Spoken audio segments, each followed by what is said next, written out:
Because I'm a potato. Oh, good. My slow clap processor made it into this thing. So we have that. Since it doesn't look like we're going anywhere, well, we are going somewhere, alarmingly fast actually. But since we're not busy other than that, here's a couple of facts. He's not just a regular moron. He's the product of the greatest minds of a generation, working together with the express purpose of building the dumbest moron who ever lived. And you just put him in charge of the entire facility. Good, that's still working. Hey, just in case this pit isn't actually bottomless, do you think maybe you could unstrap one of those long fall boots of yours and shove me into it? Just remember to land on one foot.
You're here because we want the best, and you are it.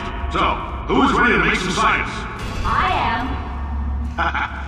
Now, you already met one another on the limo ride over, so let me introduce myself. I'm Cave Johnson. I own the place. That eager voice you heard is the lovely Carolyn, my assistant. Rest assured, she has transferred your honorarium to the charitable organization of your choice. Isn't that right, Carolyn? Yes, sir, Mr. Johnson. She's the backbone of this facility. Pretty as a postcard, too. Sorry, fellas, she's married. To science, there's 1,000 tests performed every day here in our enrichment spheres. I can't personally oversee every one of them, so these pre-recorded messages will cover any questions you might have and respond to any incidents that may occur in the course of your science adventure. Your test assignment will vary depending on the manner in which you have bent the world to your will. Those of you helping us test the repulsion gel today, just follow the blue line on the floor. Those of you who volunteered to be injected with praying mantis DNA, I've got some good news and some bad news. Bad news is we're postponing those tests indefinitely. Good news is we've got a much better test for you, fighting an army of mantis men. Pick up a rifle and follow the yellow line. You'll know when the test starts.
They say great science is built on the shoulders of giants. Not here. At Aperture, we do all our science from scratch. No hand-holding.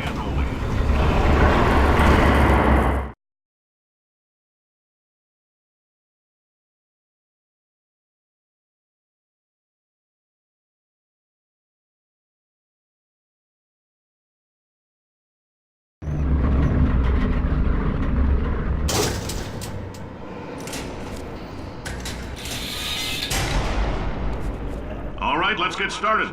This first test involves something the lab boys call repulsion gel. You're not part of the control group, by the way. You get the gel. Last poor son of a gun got blue paint. All joking aside, that did happen. Broke every bone in his legs. Tragic, but informative. Or so I'm told.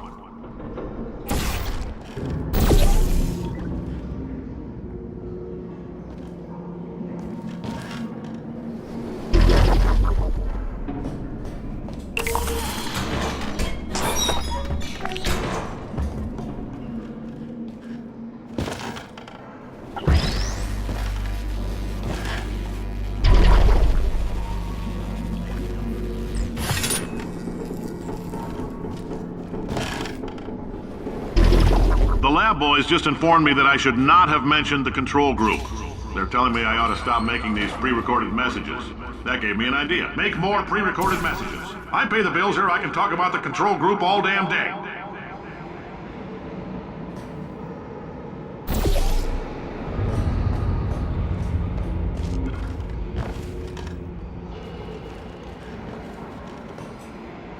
For this next step, nanoparticles in the gel. In layman's terms, that's a billion little gizmos that are going to travel into your bloodstream and pump experimental genes and RNA molecules and so forth into your tumors. Now, maybe you don't have any tumors. Well, don't worry. If you sat on a folding chair in the lobby and weren't wearing lead underpants, we took care of that too.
Oh, in case you got covered in that repulsion gel, here's some advice the lab boys gave me. Do not get covered in the repulsion gel. We haven't entirely nailed down what element it is yet, but I'll tell you this, it's a lively one, and it does not like the human skeleton.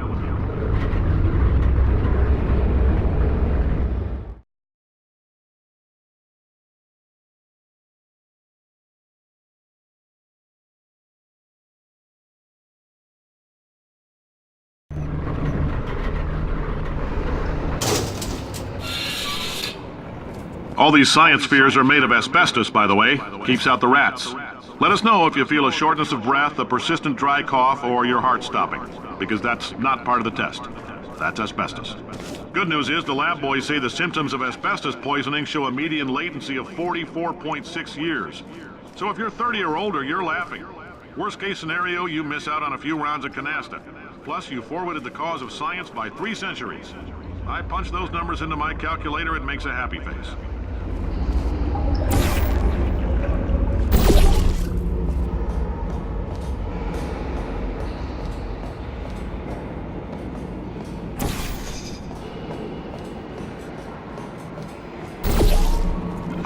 I like your style. You make up your own rules, just like me. Bean Counter said I couldn't fire a man just for being in a wheelchair. Did it anyway. Ramps are expensive.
Just a heads up, that coffee we gave you earlier had fluorescent calcium in it so we can track the neuronal activity in your brain.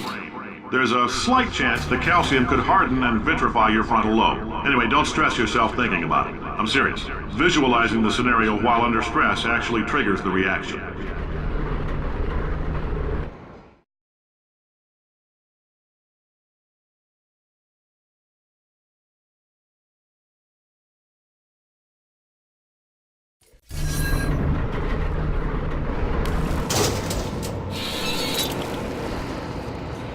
Now, if you're part of control group Kepler-7, we implanted a tiny microchip about the size of a postcard into your skull. Most likely you've forgotten it's even there. But if it starts vibrating and beeping during this next test, let us know. Because that means it's about to hit 500 degrees, so we're going to need to go ahead and get that out of you pretty fast.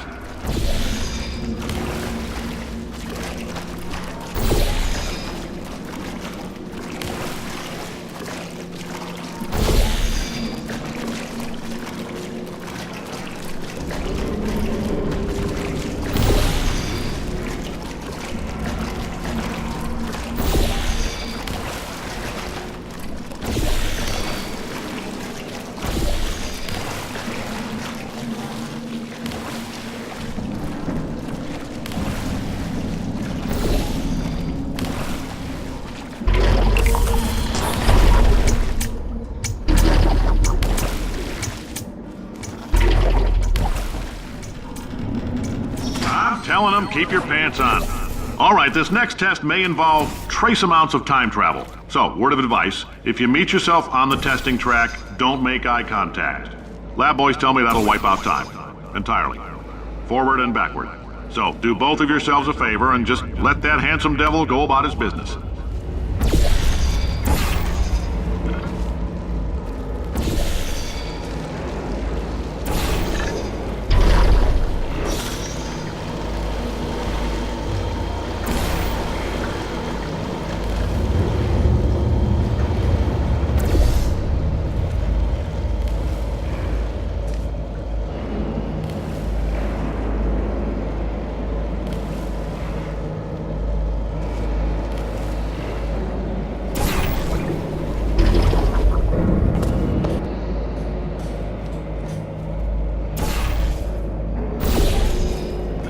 If you're hearing this, it means you're taking a long time on the catwalks between tests. The lab boys say that might be a fear reaction.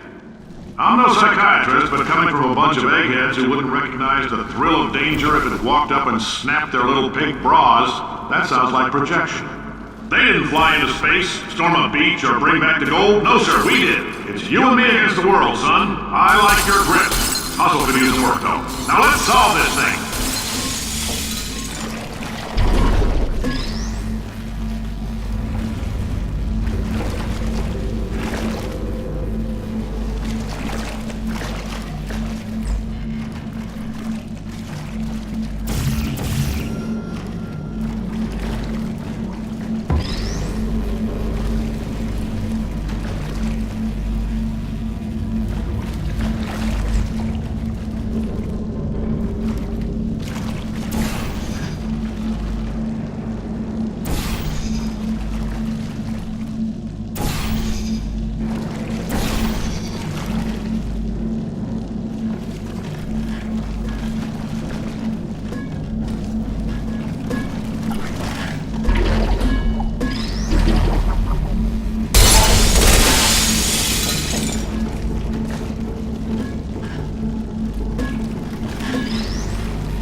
Science isn't about why, it's about why not. Why is so much of science dangerous? Why not marry safe science if you love it so much? In fact, why not invent a special safety door that won't hit you on the butt on the way out because you are fired? Now you test subject, you're doing fine.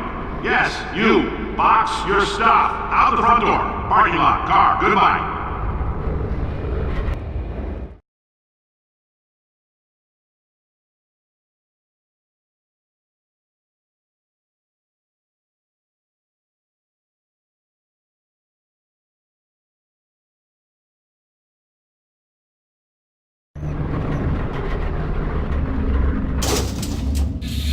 Congratulations! The simple fact that you're standing here listening to me means you've made a glorious contribution to science.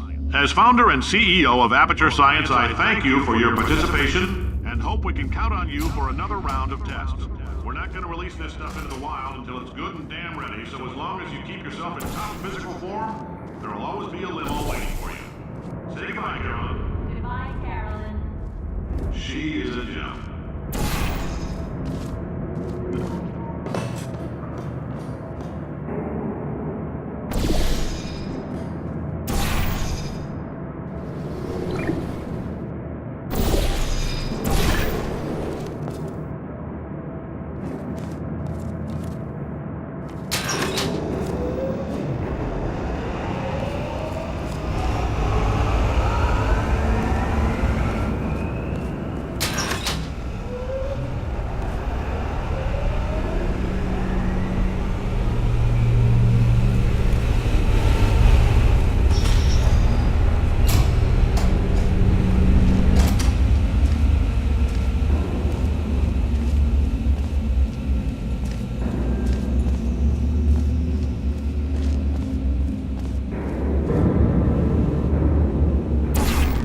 Greetings, friend. I'm Cave Johnson, CEO of Aperture Science. You might know us as a vital participant in the 1968 Senate hearings on missing astronauts. And you most likely used one of the many products we invented, but that other people have somehow managed to steal from us. Black Mesa can eat my bankrupt... Sir. Oh, hi. Say, you're good at murder. Could you, murder this... Oh, thanks. Did you feel that? That idiot doesn't know what he's doing up there. This whole place is going to explode in a few hours if somebody doesn't disconnect him. I can't move, and unless you're planning to saw your own head off and wedge it into my old body, you're going to need me to replace him. We're at an impasse. So what do you say? You carry me up to him and put me back into my body, and I stop us from blowing up and let you go. Wow, you stabbed me. What is wrong with you? Oh, do you have a multimeter? Never mind. The gun must be part magnesium. It feels like I'm outputting an extra half a volt. Keep an eye on me. I'm going to do some scheming. Here I go. Whoa, where are we? How long have I been out? That extra half volt helps, but it isn't going to power miracles. If I think too hard, I'm going to fry this potato before we get a chance to burn up in the atomic fireball that little idiot is